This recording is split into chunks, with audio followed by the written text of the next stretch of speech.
নমস্কাৰ শিক্ষক শিক্ষয়িত্ৰীসকল, আজি মই ইয়াতে আলোচনা কৰিম জিটিপিজিটিৰ যিটো ৰিক্ৰুটমেণ্ট প্ৰক্ৰিয়া হৈ গ'ল। সেই ৰিক্ৰুটমেণ্ট প্ৰক্ৰিয়াত আপোনালোকে যি কুৱেশ্যন আনচাৰ কৰি থৈ আহিলে বা OMR চিট ডাউনলোড কৰাৰ পিছত আপোনালোকে যি দেখিবলৈ পালে নিজৰ মাৰ্কছবিলাক মিলাই কিমান মাৰ্কছ যাব।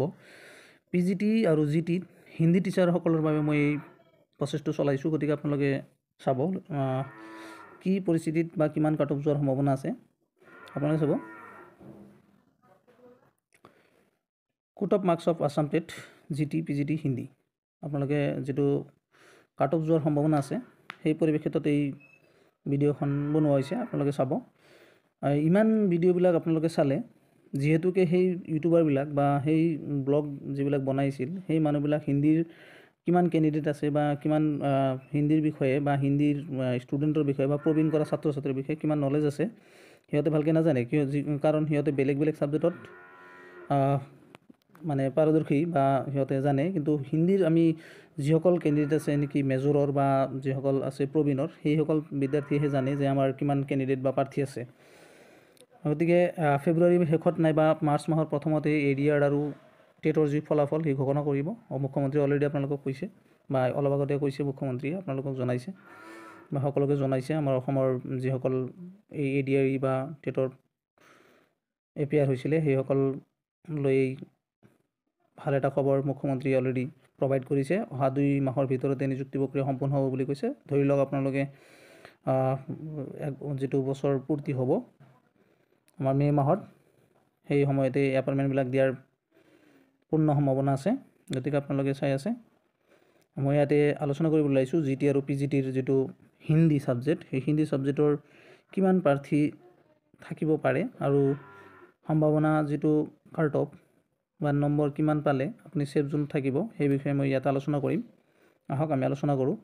তো আপোনালোকে হিন্দীৰ জিটি আৰু পিজিটিৰ ইউআৰত মানে আনৰিজাৰ্ভ কেটাগৰী যিবিলাক আছে সেইবিলাকত যদি আছে তেতিয়াহ'লে 55 যদি আছে আপোনাৰ 50ৰ পৰা বা 55+ থাকিলে আপুনি ছেফ জোনত আছে, কাৰণ আপুনি 55 যদি আপুনি পাইছে তেতিয়াহ'লে আপুনি চাকৰি পাবলৈ সক্ষম হ'ব 100%। আৰু OBCৰ যদি আছে তেতিয়াহ'লে 50+, যদি 50+ আপোনাৰ স্ক'ৰ হৈ আছে এতিয়ালৈকে OMR চিট মিলোৱাৰ পিছত, তেতিয়াহ'লে আপুনি চাকৰি পাবলৈ সক্ষম হ'ব। SC ST OBC আদাৰ্ছ বা ওমেন ৰিজাৰ্ভেশ্যন যি আছে সেইবিলাকত চব 45+ থাকিলে সিহঁতক ছিকিউৰিটি জোনত আছে বা ছেফ জোনত আছে, তেওঁলোকে টেনশ্যন কৰিবলগীয়া একো নাই। আৰু কাট অফটো আৰু কম যাব, কাৰণটো হ'ল যে এতিয়া যিহেতু 1:2 মানে এটা পদৰ বিপৰীতে 2জন প্ৰাৰ্থীক মাতিব, গতিকে যিবিলাকৰ 25ৰ পৰা 30 আছে সেইসকল প্ৰাৰ্থীকো ইয়াতে মাতিব। তাৰপিছত সিহঁতৰ ডকুমেণ্টছ ভেৰিফিকেশ্যন কৰাৰ সময়ত তেওঁলোকৰ কাট অফ বা বয়স অনুযায়ী সিহঁতক প্ৰিফাৰেঞ্চ দিয়া হ'ব। গতিকে আপোনালোকে যদি এইখিনিৰ মাজত আছে ইউআৰত 55, OBCৰ 50+, SC ST আদাৰ্ছৰ যিবিলাক 40 বা 40+ হৈ আছে সেইসকল মানে ভেৰিফিকেশ্যন প্ৰক্ৰিয়াত যোৱাৰ কাৰণে সাজু হৈ থাকক। সকলো ডকুমেণ্টছ আৰু যি ডকুমেণ্টছ লাগিব সেই ডকুমেণ্টছবিলাক আপোনালোকে জানেই, সেই গোটেইবিলাক বস্তু বিএডৰ পৰা আৰম্ভ কৰি ডিগ্ৰী, হায়াৰ ছেকেণ্ডাৰী, SSLCৰ এডমিট কাৰ্ড সেইবিলাক লৈ ৰেডি থাকক, কাৰণ আপোনালোকক 100% মাতিবই। গতিকে আৰু মই এটা কথাও কৈছোঁ যে সকলোৰে এক্সাম হিন্দী যিবিলাকৰ মানে সাহিত্যত পঢ়িছিল সেইসকল ছাত্ৰ ছাত্ৰী বা শিক্ষক শিক্ষয়িত্ৰীসকলৰ এক্সাম ইমান ভাল হোৱা নাই, কাৰণ আমাৰ হিন্দী লেংগুৱেজ 3 বছৰ পঢ়াৰ পিছত সেই লেংগুৱেজৰ ওপৰত এটা কুৱেশ্যনো আমাৰ টেট কাম ৰিক্ৰুটমেণ্ট টেষ্ট প্ৰক্ৰিয়া যিটো হৈ গ'ল তাতে নাছিল। গতিকে যিসকলে নেকি অলপ প্ৰিপাৰেশ্যন ভালকৈ চলাইছিল সেইসকলৰ এক্সাম অলপ ভাল হৈছে, বাকীবিলাকৰ ইমান এটা ভাল হোৱা নাই। কিন্তু এটা কথা ইয়াতে আছে যে প্ৰবীণ যিসকলে নেকি ছায়েন্সৰ পৰা কমাৰ্চৰ পৰা আহিছিল তেওঁলোকৰ এক্সাম অলপ ভাল হ'ব। আৰু এটা কুৱেশ্যন এটা হৈ গ'ল যে এতিয়ালৈকে DSE বা হায়াৰ ছেকেণ্ডেৰী হায়াৰ এডুকেশ্যন ডিপাৰ্টমেণ্টত, তাৰপিছত আমাৰ CM আৰু EMক লগ ধৰি অলৰেডি এই কমাৰ্চ আৰু ছায়েন্স এই দুটা ষ্ট্ৰীমক যাতে হিন্দীৰ পষ্টৰ কাৰণে এপ্লাই কৰিব নিদিয়ে তাৰ বাবে অলৰেডি মেমৰেণ্ডাম জমা দিয়া হৈছে। আৰু শিক্ষামন্ত্ৰী মহোদয়ে অলৰেডি কৈছে যে আমি যিবিলাক মেমৰেণ্ডাম পাইছোঁ সেইবিলাক চালি জালি চাইহে ৰিজাল্ট প্ৰক্ৰিয়া বনাব। গতিকে আপোনালোকে টেনশ্যন নল'ব যদি সিহঁতে এলিজিবল নহয়, কাৰণ এডভাৰ্টাইজ যিটো দিছিল সেই পৰিপ্ৰেক্ষিতত তেওঁলোকে এলিজিবল নহয় কমাৰ্চ আৰু ছায়েন্স। কিন্তু ইয়াতে কি কৰিছে, এপ্লাই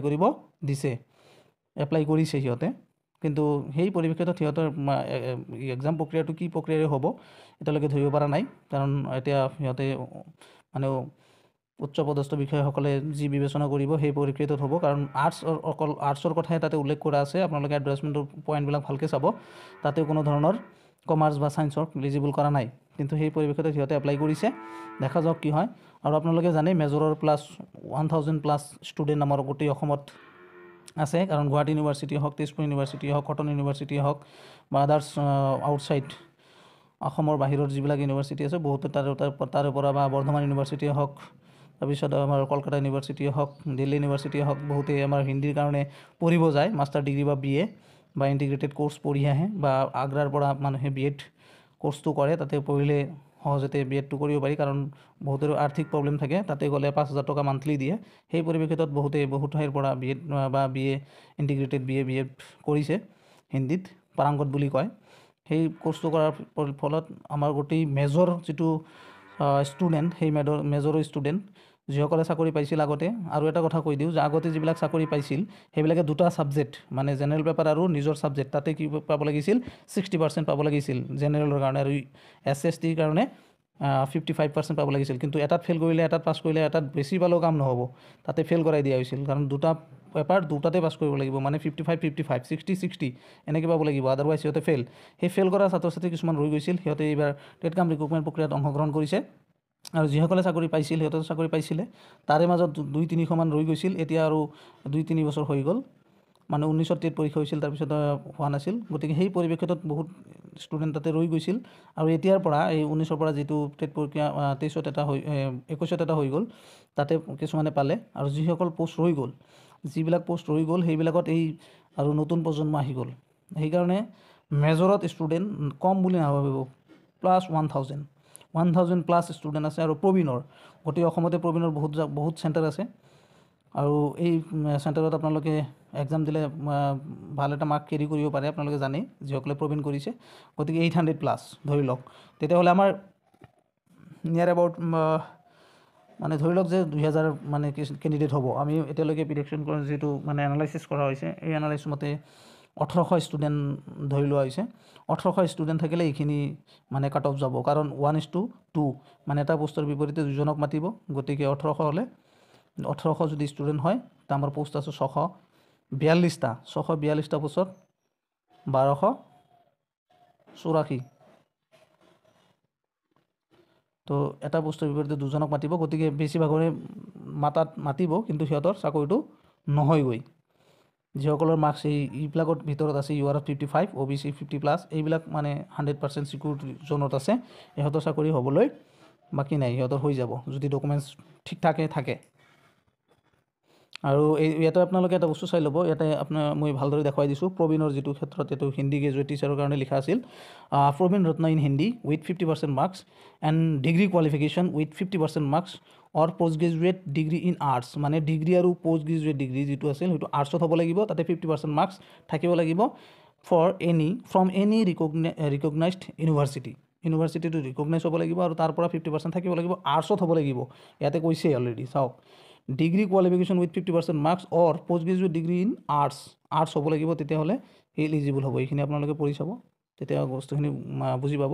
তাৰপিছত কৈছে নেক্সট অৰ দিয়া আছে, BA with 50% marks having Hindi as one of the subject 50% mark or post graduate marks arts with 50% marks provide that he has been passed BA with one of the subject of Hindi with 50% marks in Hindi। মানে ইয়াতে কোনো commerce আৰু ছায়েন্সৰ direct নাকচ কৰা হৈছে, কিন্তু apply কৰিছে, সিহঁতৰ নিজৰ বিবেচনাত এপ্লাই কৰিছে। সিহঁতে কৈছে যদি এডভান্স মতে নহয় তেতিয়াহ'লে সিহঁতে এলিজিবলে নহয়। গতিকে এইখিনি আছিল আজিৰ ভিডিঅ'ত, আপোনালোকে নিজৰ বিবেচনা দাঙি ধৰিব, আৰু পাৰিলে লাইক কমেণ্ট শ্বেয়াৰটো কৰিব। ধন্যবাদ।